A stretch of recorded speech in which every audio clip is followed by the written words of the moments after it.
Hi, everyone. Today I'm going to do a discussion called Game On. This is a presentation that I've given recently at the NSCA Midwest Regional Conference. That was March 22nd of 2025.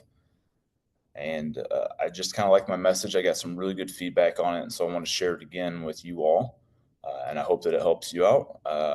Having more fun in the weight room with yourself, with your clients, your athletes, to just improve the experience and also the results. So let's get into it here. Welcome to the Winning Wellness Podcast. I'm your host, Mitch Schwartzman. I'm a family man, a coach, a wannabe athlete. After earning 3 master's degrees and countless certifications, I've decided that podcasting is how I'm going to continue my education in all things wellness, longevity, and performance. Join me to learn along. All right, so, I won't go through everybody here, but basically just want to say that I've been able to take a lot of fun examples of how to have fun from a lot of other people. So I had a fun strength coach in Kevin Kinney as a high school athlete a million years ago. And I've seen people, lead through positive interactions and kind of providing fun, whether you love what you're doing or love to hate what you're doing. I was able to see that through other people. But basically, I've had quite a few mentors in this space, and that's allowed me to kind of come to the conclusions that I have today. So thank you to a lot of people who have kind of been there along the way.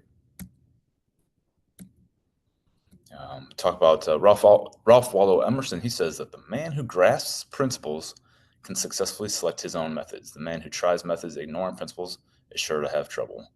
And I do think that applies. I've got some principles that I want to throw at you all today that I've come to embody in the way that I'm applying when and how I'm putting fun into my sessions.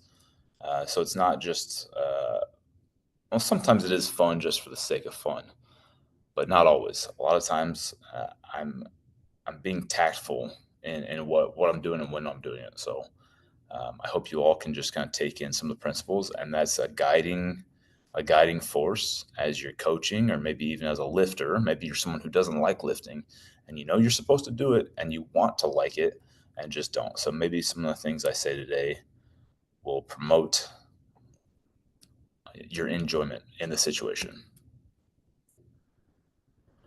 All right, so if I was to boil it down to 4 principles, I'd kind of say that principle 1. So I did a podcast episode with Dr. Megan Cote, and she did a dissertation.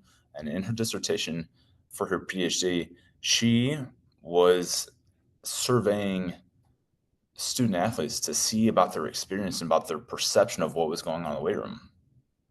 And one of the conclusions she sort of came to that she shared in a podcast episode she did with me is she said, if we don't have buy-in, we won't see the results. And so as a coach, I want results. And that sometimes that means that you can just go in and blow your whistle and bark at people and get stuff done. But another way to look at that is that maybe what you want to do is go in and cause them to like the process, not just going for the end result of a bigger squat, a higher jump, more pull-ups, whatever it is, but to enjoy that process of training. And they say that somebody's got a quote that says something like, the man who loves walking will walk further than the man who loves the destination. So I'm sure I'm butchering that quote somehow, but I do believe that when my athletes kind of like the process of training, we get better results. Everything improves. So make them enjoy the process and kind of sit back and watch what happens. And then a second principle would be the distribution of fun fans versus lifters. My student athletes are on campus to play their sport. Some of them love the weight room. Some of them prefer the weight room to their sport. Some of them hate lifting and love their sport. And then you have everybody in between.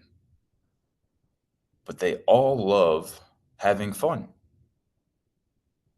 So if you can't control who loves the weight room and who doesn't, well, you can sort of like try to nurture some passion for it.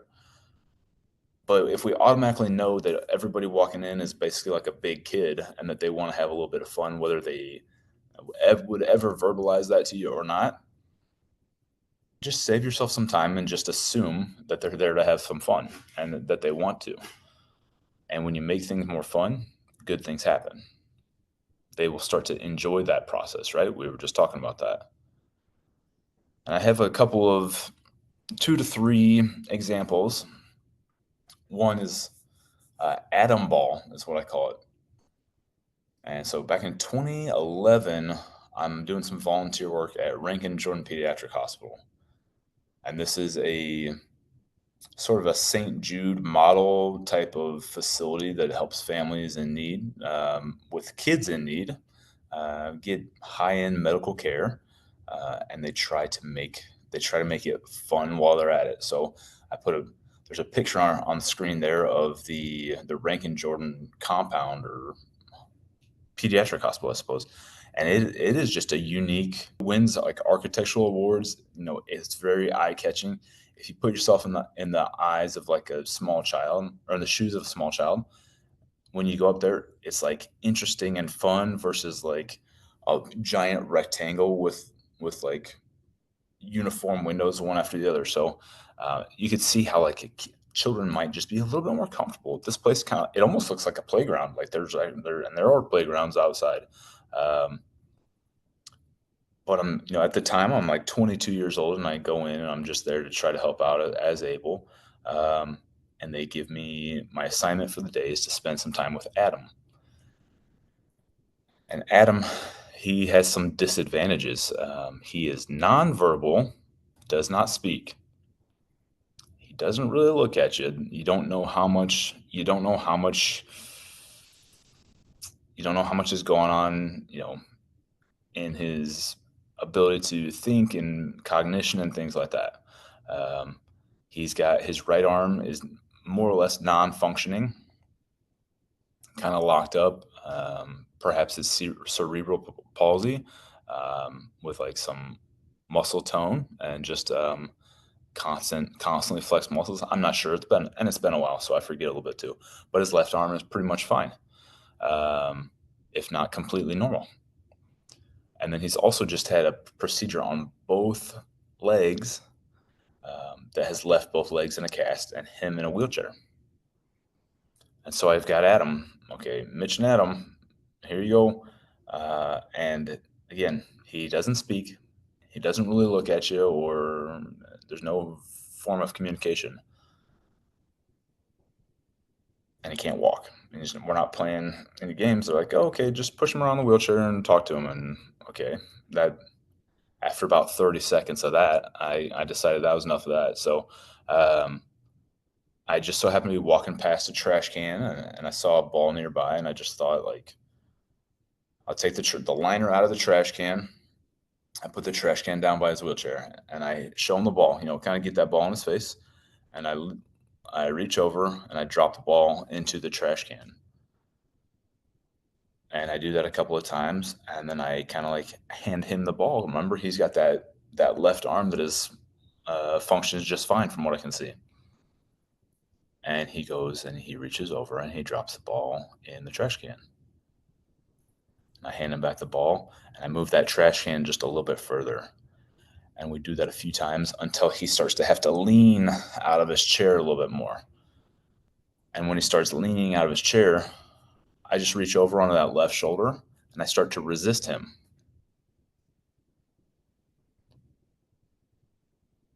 And I'm resisting him and he's pushing into me. And he scores his basket, and I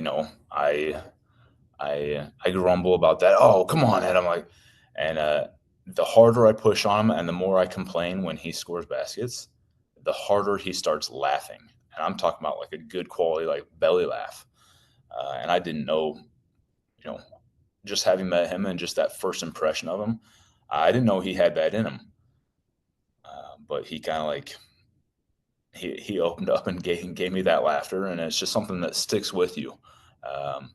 And you think if Adam, who knows how much traditional function or his interpretation or perception of the world, who knows what he's got going on, if he, with his physical and cognitive disadvantages and unique perception of the world, if he can laugh and have a great time playing dump the ball in the trash can with me, I think all of our athletes can have some fun in some form of competition, right? They're already they're already athletes.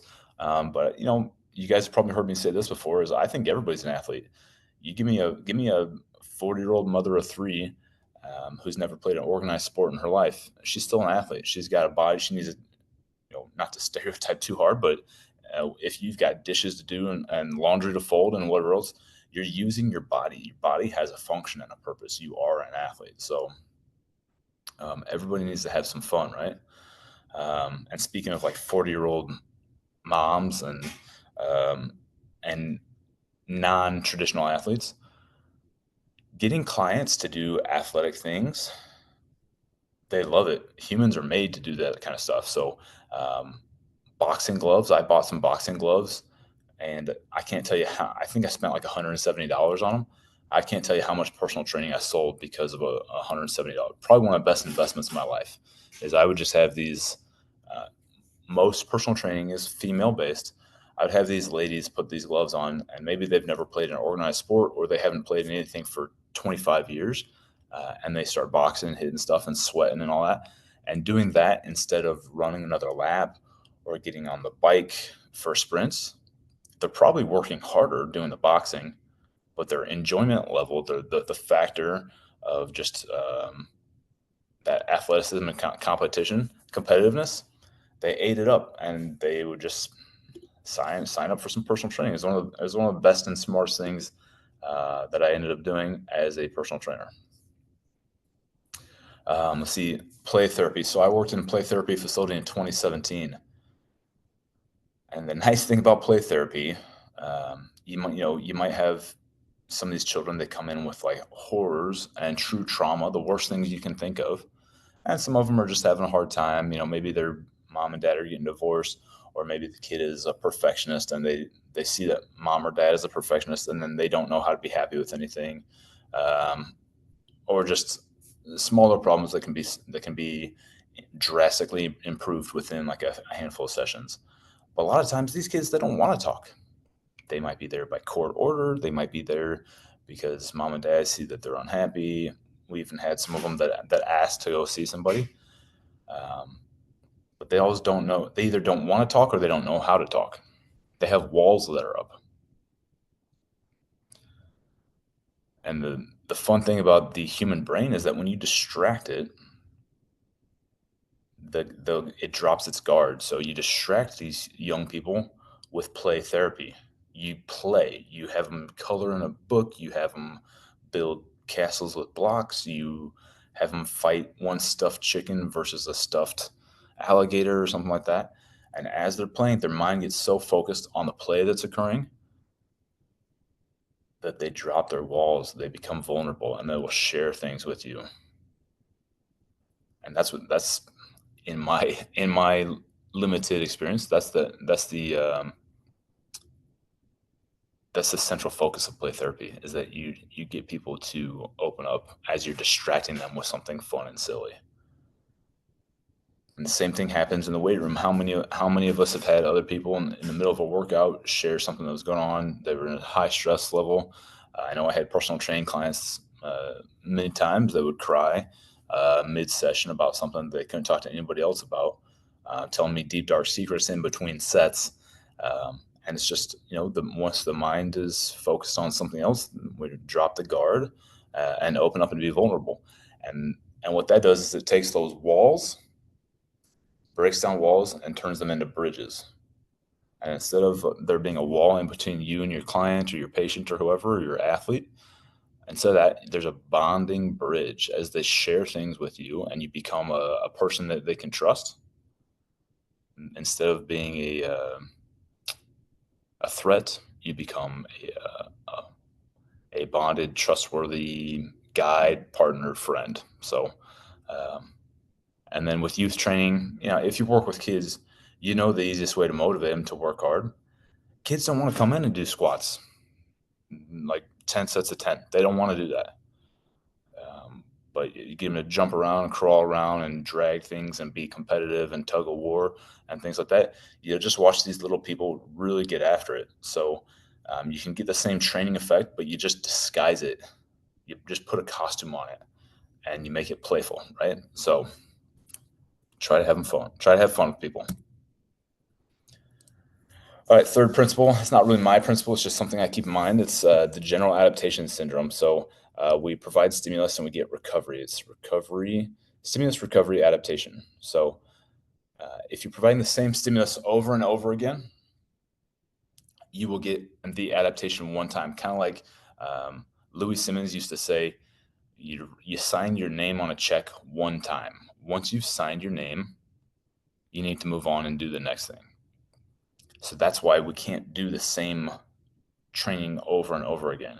We need new stimulus. And one of the easiest way to provide new stimulus is to put something fun in there. Gamify it. Throw a little game in ahead of time. Throw a game in with how you are executing reps. You're competing. You're doing something novel and something different. And that will provide new stimulus, which will provide new adaptation. And then principle 4 is basically it's an umbrella term, shotgun approach. It's the hidden curriculum. Hidden curriculum is, or our explicit curriculum is all the stuff we know we're going to do. It's the nutrition talk we're going to give that day. It's the sets and reps we're going to give that day. The hidden curriculum is the fact that they might learn more about competing. They might be moving in unique ways, right? So let's kind of go through the list here. And I write, gameplay or fun provides the chance to compete, perform under pressure. So our athletes, they're going to need to go out and perform under pressure anyways. But the weight room can be a safe way to baby step towards that. Just like, again, our non-athletes, everybody has a little bit of pressure, right? Sometimes you got to stand up in front of a crowd and give a speech or get married or do a job interview. And so being put on the spot before that, or being a little bit more confident in front of people, there's great benefits to that. Now I kind of think about my gymnastics team that I would work with. They were always one of the teams that would have a lot of fun. They would always have a lot of fun. So just part of the culture. But you bring them in, and some of these girls are like 17 or 18 years old as freshmen, and they're going against some older gals a handful of years older than they are. And they may not be as competitive with them gymnastically. They come in, they're stressed out because they're away from home for the first time, and they're in a new environment, and they're at practice, they're not as good as the others.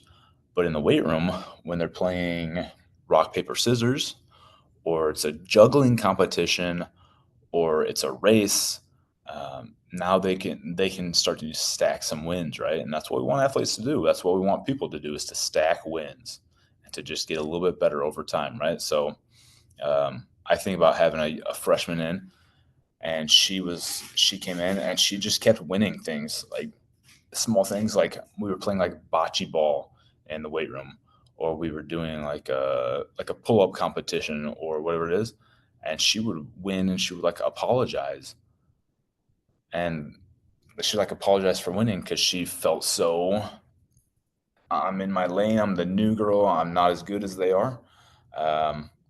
And the other girls would just kind of laugh and just kind of say, like, you don't have to apologize, you won, you did all that good stuff. So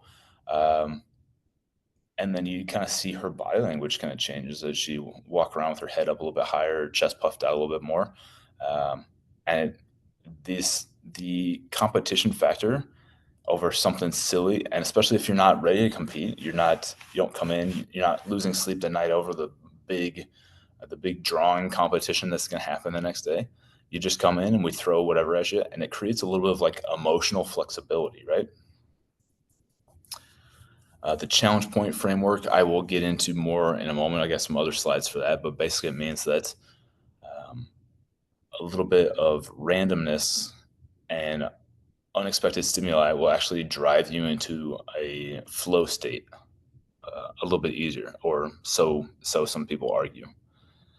You want to move in unusual ways, all planes, right? So if I'm a cross country runner, you know what I'm going to be doing. I'm going to take it steps one foot in front of the other. But what about that cross country run? What about when that cross country runner is walking on like an icy parking lot and their foot slips out from under them?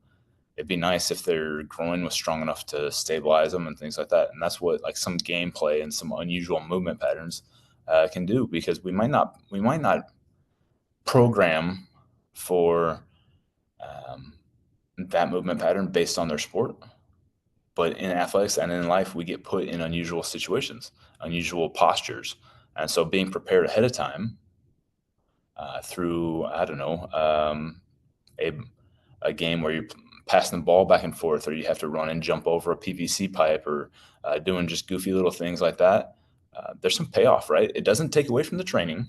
You can use it to warm up. You can use it so that they are feeling better, and it actually feeds into the workout. But it also has these little hidden benefits. Hand-eye coordination. We do a lot of things with tossing lacrosse balls around with partners or by yourself, and that hand-eye coordination. There's some really good arguments for how that might help you out, just be a more athletic person. Am I 100% convinced that your ability to juggle is going to make you a better basketball player or a baseball player? I'm not so sure, but I really don't think it's going to make you any worse. And based on the other things that we have on this list, or the things that I'm thinking about, again, I feel confident that it's appropriate and beneficial. And we already talked about bonding, how coming in with strangers and doing goofy little tasks with them, it just helps you bond a little bit, right? So if you're always on offense and you're always going against the defense in practice, having an opportunity in the weight room where you're on offense and a defender is on your team, you change things up a little bit. Solving new problems, right? So if we think about problem solving as almost like a muscle that the brain, like an exercise that the brain performs, getting young people particularly to be problem solvers, you're building a flow of that to help them just continue thinking, okay, how can I resolve this? What are the rules to this situation? How can I execute this task, right? So whether that is some sort of like what do you call it, like a scavenger hunt or a riddle or whatever it is you can challenge them cognitively as well. You could even do like sometimes we'll do trivia, and just, again, that's a good one for people who may not be maybe they're not always scoring goals, but now they can score some points in the weight room. It levels the playing field, because you usually know who your best players are within the sport, because they do that like 20 to 30 hours a week. But you may not know who the best juggler is, or who the fastest cup stacker is on the team. And as far as focus goes, I had this swimmer by the name of Jan Hansel. Jan Hansel is from Czechoslovakia, and he had a youth swim coach who was a sports psychologist. And his youth swim coach would have him juggle. Him and his fellow teammates would juggle while walking around the pool deck before practice. And we've talked about the brain and kind of how simple it is before. When you're juggling 3 to 5 implements or balls, you probably aren't thinking about the fight you had with your girlfriend or your boyfriend. You're probably not thinking about the bills you have to pay. You're probably not thinking about school and what's going on. You're focused on all, the task of juggling right then and there. And so Jan Hansel, he tells me the story about how you go in and you do your juggling for a certain amount of time, and then the coach will just tell you, okay, you're ready, now get in the water and start swimming, and then they proceed with practice. But he said that it brought all the athletes into a more focused state. And maybe it was because of that, maybe it was a million other reasons, but Jan Hansel was a surprisingly effective athlete and a really good guy. But he worked hard, he got great results. When it came to training, he was intense, he was focused. So is it a skill that he learned? Just like you can teach somebody how to ride a bike, maybe you can teach them how to focus. I think you can make a pretty good argument for that. All right, here's that challenge point framework. It's a theoretical model in motor learning that suggests optimal practice conditions for learning are related to the interaction between the learner's skill level, the difficulty of the task, and the amount of information available from the performance of the task. It proposes that learning is maximized when the challenge of the task is well matched to the learner's current ability. All right, so what do you want? You want a challenge that's a little bit above your skill level. And that helps drive this challenge point framework, right? So in text, they even mention like more variability and randomness in warm-ups. So, gosh, I cannot remember Michael Phelps's coach's name. It might be like Bill Bowers, or it's not Bob Bowerman, I don't think. But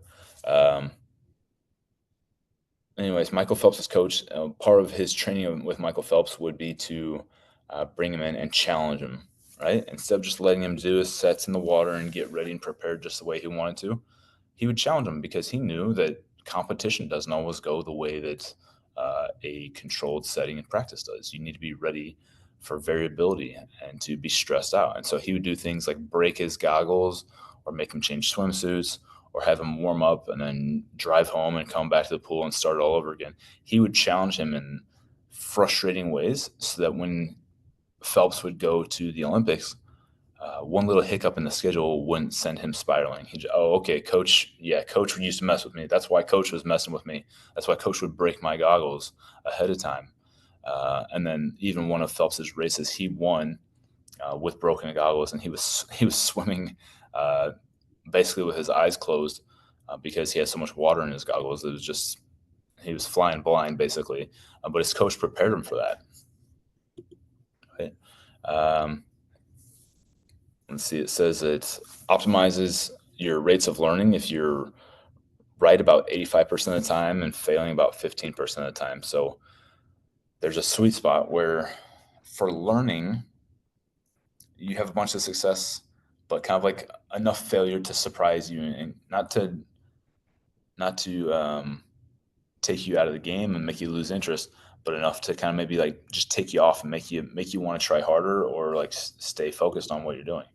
It says that they argue that sport coaches should adopt new skill acquisition approaches akin to the periodization frameworks more typically reserved for the strength and conditioning setting.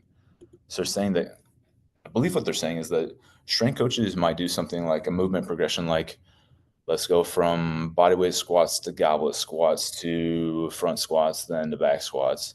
They're saying that maybe like for skill development, you just start low, easy, and simple, and you build up as you go.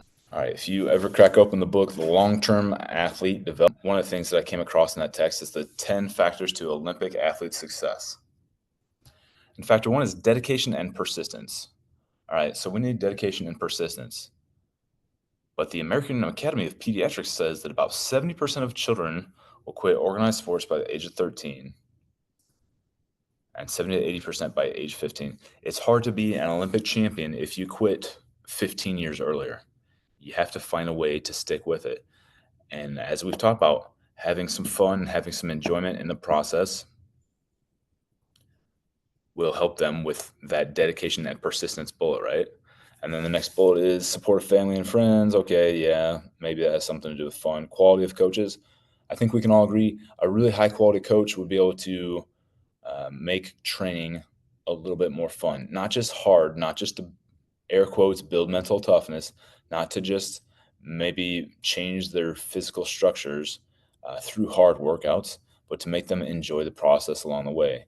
Number 4 is a love of the sport. Pretty easy to see the connection between having fun and loving the sport, right? Quality of training programs and facilities. Yeah, again, quality. I think we could all agree that a higher quality program would be a little bit more fun, a little bit more enjoyable. Natural talent, not so much. Competitiveness, we talked about being competitive, right? Remember my gymnast who's came in, she was intimidated, but a little bit of like weight room competition helped build her confidence. Number 8, focus. We talked about Jan Hansel and his capacity to juggle and then be an awesome swimmer. Work ethic. There's this there's this dog sled racer by the name of Lance Mackey.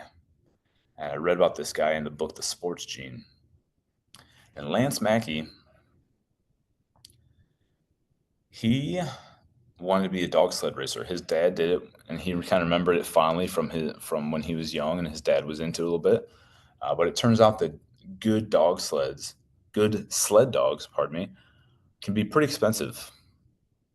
And he didn't quite have the funds to chase that. And so instead of buying the biggest, strongest, most typical bred dogs that all of his competitors were getting, he took a different approach to it. He went and kind of like learned the dogs a little bit and played with them and took them out for runs. And he figured out which dogs loved to run. And then he bred his dogs that love to run. And their offspring also love to run.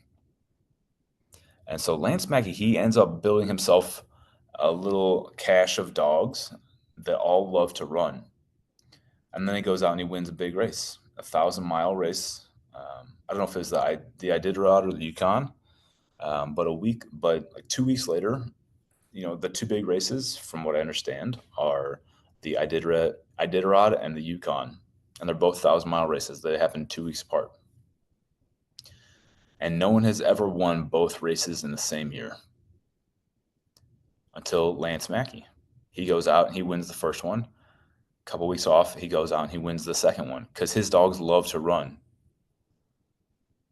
And then he does it the next 3 years in a row. He's the first person to do it, and then he does it 4 years in a row. And he builds his whole team. He builds his whole legacy and empire because his dogs love to run. They were having fun with the process of running. They enjoyed it. We want to do the same thing. We want our athletes to enjoy the process. We want to enjoy the process, right? As a coach, as a personal trainer, whatever you are, when you're putting gameplay into your training sessions, it becomes more fun. I had a younger coach talk to me about that just a couple months ago because I was stressing this topic in my own department. I was like, hey, let's have more fun. Here's some examples. Here's why you guys do it. Come up with ideas, look things up. Let's put some gameplay in here. Let's make it more fun. And when my younger coaches said, coaching is so much more fun when we do that, and I just nodded and said, yeah, it is. I mean, I love coaching as being a boring coach. This is actually one of my biggest weaknesses. The reason I'm really emphasizing enjoyment and gamifying the weight room is because I'm terrible at that. I like doing boring stuff on repeat, but the athletes don't. I would come in and I would coach the same way and I would lift the same way 7 days a week for a decade or two. That's not fair to them, though, and it's not optimal for the reasons we've discussed. We're holding them back if we're not putting fun in.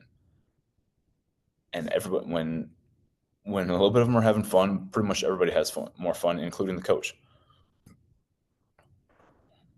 And then number 10, financial support. That doesn't have too much to do with fun.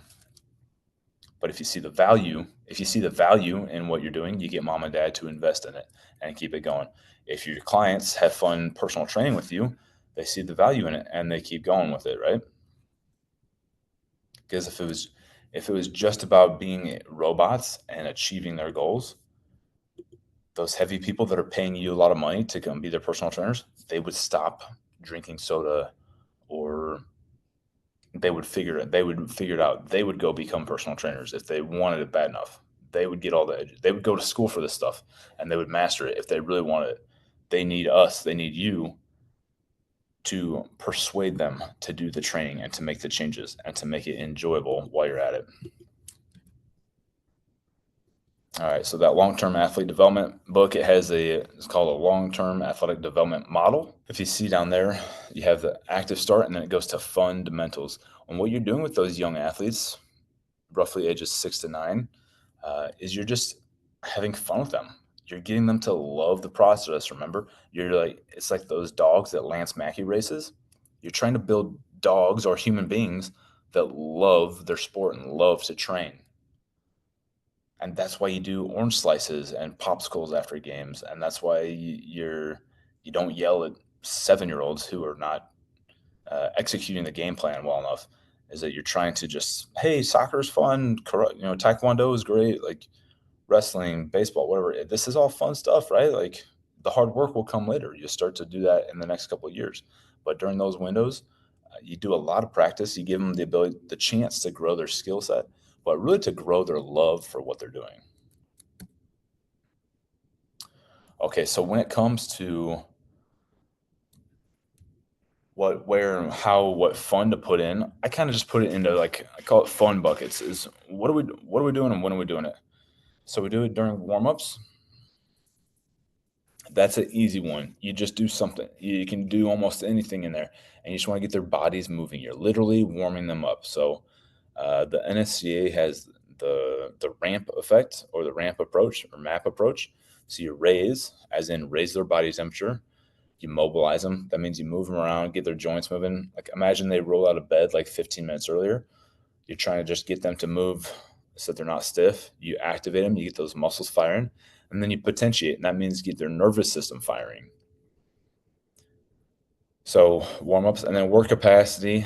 Okay, what if instead of just running like down and back sprints, what if we played like ultimate med ball? Or what if instead of just running sprints, what if we raced and we found out who was the fastest? And agility, what if instead of just running from this cone to that cone to that cone to this cone, we did a mirror drill where you have like somebody staying on the other side of the line from you being a goofball, but they're being a goofball at full speed, and you have to try and match what they're doing. Right? Strength, power, entertainment. We'll talk about. Let me move on to the next slide there. So warm ups. Okay. So unusual movement patterns. Um, like making them crawl, jump variations, lax ball variations, like tossing them around, playing pass, basic gymnastics. Yes, I've worked with gymnasts, but everybody who can do a cartwheel or a forward roll or some kind of like little tumble is a little bit of a gymnast, right? So obstacle courses, building out obstacle courses is a fun way to like change up the equipment in your weight room and to make things and use them for a surprise purpose, right? And you can accomplish, we talk about that ramp method. Gosh, obstacle courses are so easy to feed into that ramp method without just having the plain same old warm up. Common games, so you do like rock paper scissors. There's another one called bear man gun. You can do like handshake jousting, toe squat balance battles. You do this other stuff, and then the loser does like jumping jacks or squats or push-ups or something like that. And so you're getting extra work out of them, and just you're warming them up. But they're having like they're literally be laughing and smiling. Like how often do you get athletes to laugh and smile during warm-ups? This is like it's a bit of a game changer. All right. And then you can do teams. You can do like balloon battle races. You can play keep you uppy with the balloons. Okay, so keep you uppy, you do something like, okay, like only kick it with your left foot, and then after you kick it with your left foot, do a squat and then a push up, and then you can be back in the game. And then you can actually like raise and lower their heart rates by how much stuff you make them do in between balloon taps on playing keep you uppy. Instead of just regular sprints, you make them do like tic-tac-toe relays, or make them play an alternate sport. Make my field hockey team play basketball with a volleyball. Make my women's volleyball team go out and play soccer. Short field soccer. Or just in the weight room, you take lacrosse balls out and you play bocce ball. You say who can roll the ball over to that wall, get closest to the wall without you can say without hitting it, or you can just say it doesn't matter if it hits it. Who can get closest to that line or whatever, and you just start challenging them, right? All right, work capacity. Small-sided games are a fantastic way to just make people sweat and work, right? I really like. I'm pretty bad at throwing a frisbee personally. So playing like ultimate med ball or something where you're not flipping that frisbee is a great way to like just simplify it so that other fellow bad frisbee throwers are not handicapped during the activity. but it's not always like the gameplay. So think about just competition. Why do we take these really competitive people and then tell them to go sit on the bike if they're injured or whatever, they've got something like paperwork wise or whatever? Why do we go tell them to just go sit on the bike and do the bike for 30 minutes? I say, go do 30 minutes as hard as you can. Take a picture of the screen or put the results, like how many calories you burn in your notes app. And then next week we're going to do the same thing and you're going to compete. And instead of it being like a waiting room, they look like they're training for something, which they are. They're there to train. It's a perfect time to bust their butt. You get them on an assault bike, you get them on a regular bike, you get them on a treadmill, and instead of just saying do this much time, you tell them record what you did. We're going to compete against it next week, and it changes. Puts a different funk on the whole thing. Is that they start getting after it. It's not busy work. It's work. It's productive work. Let's see. You do relays with your athletes, stations and circuits. We were talking about non-dominant sports. Yeah, we race whenever we can, whether it's hills. If you've got sleds and prowlers you can push, that's great too.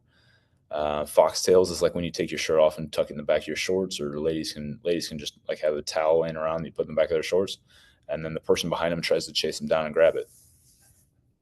I've got little kids at home, and when when these little kids are chasing you around the house, and like little kids, when they're like 3 feet tall, they can cut corners like crazy. And so when they're like running around the house chasing you, it gets your heart rate up, and it's hilarious and like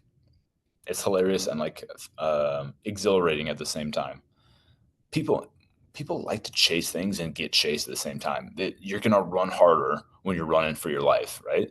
Um, there's no reason. There's no reason. If you've got the space to run sprints, you have the space and the time to run chasing sprints where teammates are chasing each other down. And they're going to work harder and they're going to do it with a smile on their face. There's no reason not to do that, guys, aside from us just forgetting to do it. And that's what this recording is about, is just reminding us all to do this stuff. As far as racing goes, you can do no run races. So you can do power walking, backpedaling. You can do reverse bear crawls. You can get creative with that too. We talked about agility already. Strength and power. There's still plenty of room for fun. But because it's dangerous work, you're probably better off keeping things pretty straight laced. On a given team, we typically know who's got the strongest bench press or the strongest squat or the most pull-ups or the fastest sprinter or whatever it is. But do you know who's got the best pound for pound lift? Like, we all know that the O lineman who's 400 pounds is going to bench press 385 or 425, whatever. That's really not that impressive. What about your 160-pound kid who bench presses 260? Right? They're they're doing over 50% of their body weight higher. That'd be like your 400-pound lifter doing a 600-pound bench press, right? You can tap the little guy or the smaller gal on her back and say, "You're the best. You're the best at this lift for how much you weigh." And that gives your shorter, lighter athletes a chance to be better at something. And it also ego checks your huge, tall, and oftentimes fat lifters, is that you're not in that great shape. You are an inefficient lifter. You're big, and that's great. We'll find a way to use it, but don't get it twisted. You're not in the best shape on the team. So it gives a little bit of an ego check and a little bit of balance to what's going on. If you're familiar with the APRE program, I'll go over that in just a second, but basically it's competing against yourself with not just how much weight is on our bar, but how many reps you're getting with certain amounts of weights. And then that auto-regulates your training. So I'll go over that more in a second here. Called the 45 in 3. That's something I learned when I was working at the Rams under Coach Rock Gullickson. Is you get the dumbbells out, and you've got 3 sets of overhead shoulder press. And in 3 sets, you want the sum of your reps to beat 45 reps. So maybe your first day you take out like the 60s, and you get like a set of 12 and then a set of 13, and then now you're only at 25 reps, and you're like, oh man, I got to get 21 reps on my third set if I want to go up in weight next week. And maybe you get it, maybe you don't. But you start to understand like there's a strategy. Okay, how do I get these sets? Like maybe I should have worked harder on that last set and squeaked out another rep or two, because now I have to make up all this distance for my third set. But then you start to gamify it, and then it auto regulates. You could probably say like, if you don't get 38 reps, you have to go down. So you can make like 38 to 45 reps. You stay in the same window. And over 45 reps, you get to go up in weight the following week. So you start to gamify your lifts, right? Power out. So think about, there's these Kaiser machines that they are cable machines. They'll show you how much wattage comes out of a motion. So what we've done in the past is we've taken the Kaisers and we do like a twisting rotational punch with it, and it shows you how much force you create, and then you can compete like that, right? Same thing for rows, one-arm rows. So you get one-arm rows. If your dumbbells only go up to 100 pounds, they're probably not heavy enough. And so you get a plate-loaded dumbbell handle, something that you can put up to like 300 pounds. You just put 25s on there. Intech makes a really nice one. But you can put a few 100 pounds on there. And now instead of like rowing 100 pounds for like 10 or 15 reps or till whenever they might get bored, you got athletes that are rowing. Fat athletes row into the mid 200s. Let's see, ISO holds. You do things like, and then you can do competitions like see who can throw the med ball further, right? Because power is really important in sports. And no, they're not a shot put track and field thrower, but you just have them take a med ball and just wing it and see how far they can throw it. And that's another competition. You can see who the most powerful individual is. And then there's like ISO holds, like see who just have a big group all jump up onto the bar and hang for as long as they can. You get a good competition there. You can gamify these things. You just have to have a little bit of tact, and they can fit right into your strength programs. You just do like a finisher on Fridays or something simple. And it might be somebody who's a third string, never going to play kind of person, and then they win something. And when they're thinking about quitting the team, they're right back in, because now they're getting clapped on the back. They're taking out starters on stuff like that, and it's just good. It's just good for well-rounded coaching, I believe. All right, here's that APRE. What you basically do, there's APRE. There's different protocols, and you can make up your own protocol as well, just using like the basic logic that's on here. APRE 3 and 6 and 10. And you do 4 sets. You warm up, and then you do sets with 50% of your top weight for the day, which your 50% of what your weight will be on your third set. And then on set 2, you do 75% of what you're going to do on your third set. And then on your third set, you're not using 100% of your 1 rep max. You're using about 100% of your 3 rep max or 6 rep max or 10 rep max, whatever protocol you're on. And if your nervous system is not in a great place that day, you won't do very many reps. And so you'll lighten your weight for your 4th set. But if your nervous system is in a great place and you do extra reps, you'll add weight. And then a lot of times your nervous system will be near baseline, and you'll just collect volume of reps with that weight. And you can see that lower table will give you like specifics on like how many reps you do, and then you adjust the weight up or down. So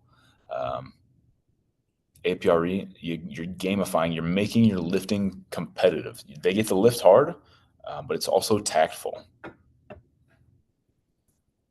And honestly, it works ridiculously well. All right, and then sometimes you're just doing things for entertainment or team building, because you're going to make people look silly without, not embarrassing, but silly. And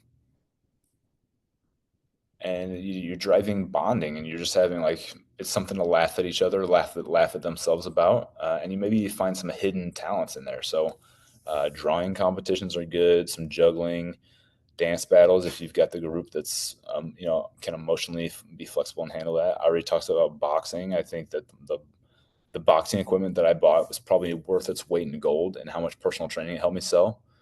And then around Halloween, you can do costume contests, mind games like trivia, trivia competitions or scavenger hunts, and the list just kind of goes on and on. All right. There's one thing I didn't talk about earlier that I wanted to, and that would be, okay, there's this coach, Jed Stugart, and he and his group came into Linwood in 2017. And one of the things they brought was part of their system for how they would keep their athletes, their football players, engaged in the team and in the process of getting better year round. Because it wasn't just about their 10 or 14 games or whatever they might be playing in the fall. They built in the mindset of being a year-round football player, like 365. And what they did there is they're not talking about like putting on your helmet every day and like going out and hitting things, but they gamified the whole year. And so what would happen maybe in like January or December, like whenever the season ended, is they would pick team captains. Okay, so you already have a team. Let's say you've got like a team of like 90. Let's say there's 90 guys on the team. You might pick 9 guys to be team captains, and they would go into this big hall, like a big lecture hall, and they would have a draft. And so you've got guys sitting in the audience who think that they are number one, everybody loves me, I'm the best football player, whatever, and then they don't get drafted till late in the draft. And then they start wondering why. They're like, oh, am I not like beloved around here? Like, am I not getting respected? And so they get a little bit of a gut check. There's a little bit of popularity contest to it, but it's not because how good you are at football. It's, are you trustworthy? Are you going to be going to class on time? Are you going to be doing community service? Because now the game isn't just football. Football happens in the fall. This draft and this team competition that happens year round. And what they want people on their team who are going to help them win physical competitions, but also help them win with their GPA, and also help them win with like not getting into trouble on the weekends and stuff like that. So it's not just who's the best football player. It's like, what's your quality of being an athlete combined with the quality of being like a young man, of like just being a person, how people interpret you. And so you get like a changing of the tides. It's like somebody might think that they're pretty hot stuff on the field, but they're a late draftee. Like somebody's got to be last in that place. But you also have guys who are like, they're like second string and third string, but they try really hard. Everybody like kind of like loves them. They know that they're doing their best and stuff like that. And they're a high round draft pick. They're like, oh, so-and-so's got a fantastic GPA. I know they're going to help us work hard in competitions. Like he's somebody I want on my team. And what they do is they gamify the entire year. And it's awesome to watch. It makes everybody way more invested in the training. It helps them with all of their team building, bonding. People are invested and focused. And then at the end of the year, or at the end of the off season, before, like around like May, when things are like the school year's winding down, they would do like dinner, and they've accrued points all spring semester. There's been a point system, and it's like, are you on time to everything? Are you missing classes? Are you getting bad grades? Are you doing your community service? Did you win the tug of war competition in like on like February 4th or whatever it was? The winners get like a steak and lobster dinner, and the losers get like hot dogs for dinner. And then what they do throughout the fall season is they go out and they take, let's say you're on the road. Say Smith's team won first place. When you're out at the Golden Corral grabbing dinner on the way home, Smith's team is the first team dismissed to go eat. And so there's a year-round reciprocal, like it's very like it reinforces itself, is that there's a benefit to winning that. You're not just winning that competition throughout the spring to be like, well, we have a higher GPA. We're nicer boys or whatever it is. it means that you get to eat first because you're going to be a champion for that university. That you're going to be you're a winner. You have a winning mindset, not just for football, but for the whole process. So shout out to Jed Stugart and his crew for that. And then Jen Llewellyn was a gymnastics coach when I first came to Linwood, and she and her staff, they did something similar. Not the exact approach, but they gamified. They made things fun. There's like little families to help the teams bond and like create little pockets of people that could communicate instead of just having the whole bigger group. And what she's done is worked well enough to get her from Linwood to Washington University. She just changed to Iowa State University this past year, I believe. So I believe that these are part of like winning cultures. I'm really impressed. I'm really impressed with what I've seen. And then when you just care about what's going on outside the classroom as well, it really plays into it. I worked with a guy named Rob Campbell who's had some success in the NHL as a strength coach, and he's there now. But he said he takes what he does seriously, but he doesn't take himself seriously. So you got to be able to. What we're doing in the weight room is really important, but it's okay to have fun and be a little goofy, put a little spin of goofiness on it. So I wish you all the best. Help people get well through having some fun with pursuing wellness and doing the hard things that are in the weight room waiting for them. All right, guys, thanks for listening.